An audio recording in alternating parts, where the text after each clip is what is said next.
বাংলাদেশ সাম্প্রদায়িক সম্প্রীতি ও ধর্মীয় সহাবস্থানের এক উজ্জ্বল ঐতিহ্যের দেশ। এদেশের মানুষ যুগ যুগ ধরে পারস্পরিক শ্রদ্ধা, সহনশীলতা ও সম্প্রীতির সঙ্গে বাস করে আসছে। মহানবী সাল্লাল্লাহু আলাইহি ওয়াসাল্লামের অন্যান্য ধর্মাবলম্বীদের সমন্বয়ে যে সমাজ ব্যবস্থা পারস্পরিক অধিকার ও সম্পূর্ণ শান্তিপূর্ণ অবস্থানে দৃষ্টান্ত স্থাপন করেছেন, আমাদের জাতীয় জীবনেও শান্তি ও সম্প্রীতি প্রতিষ্ঠায় তা অনুসরণীয়। সেই দৃষ্টান্তকে পাথেয় করেই আমরা এমন একটি বাংলাদেশ গড়ে তুলতে চাই, যেখানে ধর্মপ্রাণ মানুষ স্বাধীনভাবে ধর্ম পালন করবেন, সকল ধর্মের মানুষ নিরাপদ ও সম্মানজনক জীবনযাপন করবেন, ন্যায় বিচার, সাম্য, মানবিক মর্যাদা, পারস্পরিক সৌহার্দ্য হবে রাষ্ট্র ও সমাজের ভিত্তি।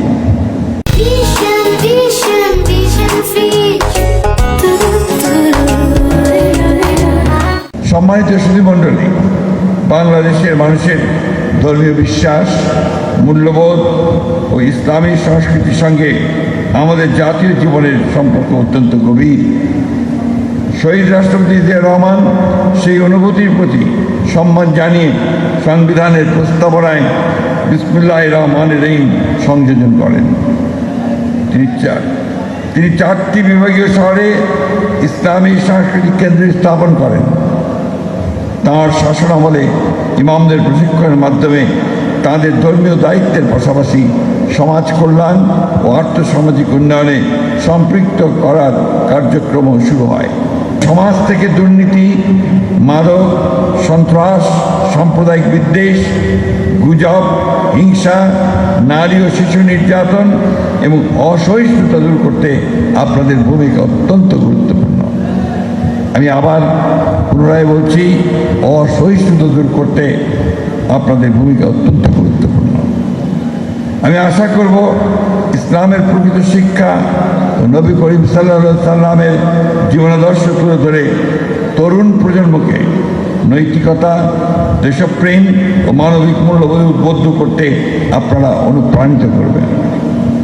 আমাদের মনে রাখতে হবে, বিভেদ, প্রতিহিংসা, প্রতিশোধ কোনো জাতিকে শক্তিশালী করে না।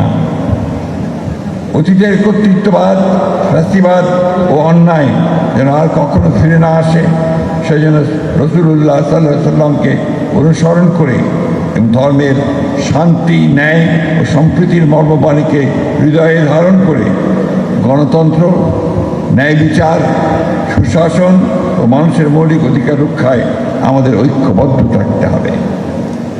উপস্থিত আয়োজকবৃন্দ, এই অনুষ্ঠানে আমাকে আমন্ত্রণ জানানোর জন্য আমি আবারও সবাইকে বিশেষভাবে ধন্যবাদ জানাচ্ছি। আপনারা বিশেষ করে ইসলামিক ফাউন্ডেশন দীর্ঘদিন ধরে দেশের ধর্মীয় শিক্ষা, ইসলামী সংস্কৃতি, গবেষণা, প্রকাশনা, মসজিদ ভিত্তিক কার্যক্রম, ধর্মীয় মূল্যবোধ বিকাশে গুরুত্বপূর্ণ ভূমিকা পালন করে আসছে। আমার বিশ্বাস, পবিত্র ঈদে মিলাদুন নবী সাল্লাল্লাহু আলাইহি ওয়াসাল্লাম উপলক্ষে আয়োজিত এই ধরনের কর্মসূচি ইসলামের শান্তি, সৌহার্দ্য ও মানব কল্যাণের বাণী মানুষের কাছে পৌঁছে দিতে কার্যকর ভূমিকা রাখবে। আমি এই মঞ্চে আসার আগে আমাদের মাননীয় ধর্মমন্ত্রী, পরবর্তীকালে প্রতিমন্ত্রী মহোদয়, ইসলামিক ফাউন্ডেশন এবং বাইতুল মুকাররমের সম্প্রসারণ, উন্নয়ন এই বিষয়ে কথা বলেছেন। আমি অবশ্যই সরকারকে অনুরোধ করব যে তারা যেন এই বিষয়টি গুরুত্ব সহকারে গ্রহণ করে এবং এই বিষয়গুলো যেন বাস্তবায়িত করা সম্ভব হয়, সেই বিষয়ে তারা উদ্যোগ গ্রহণ করবে। পরিশেষে পবিত্র ঈদে মিলাদুন নবী সাল্লাল্লাহু আলাইহি ওয়াসাল্লামের এই মহিমান্বিত দিবস উপলক্ষে আমি সকলের প্রতি আহ্বান জানাই, আসুন আমরা মহানবী হযরত মুহাম্মদ সাল্লাল্লাহু আলাইহি ওয়াসাল্লামের সত্য, ন্যায়, সততা, সহিষ্ণুতা, ক্ষমা ও মানবপ্রেমের মহান আদর্শে নিজেদের জীবন ধারণ করি। ধর্মের নামে বিভেদ, বৈষম্য নয়, ইসলামের শান্তি ও মানবতার বাণী ছড়িয়ে দিই। মহান আল্লাহ আমাদেরকে সকলকে প্রিয় নবী হযরত মুহাম্মদ সাল্লাল্লাহু আলাইহি ওয়াসাল্লামের জীবন ও আদর্শ অনুসরণ করার তৌফিক দান করুন।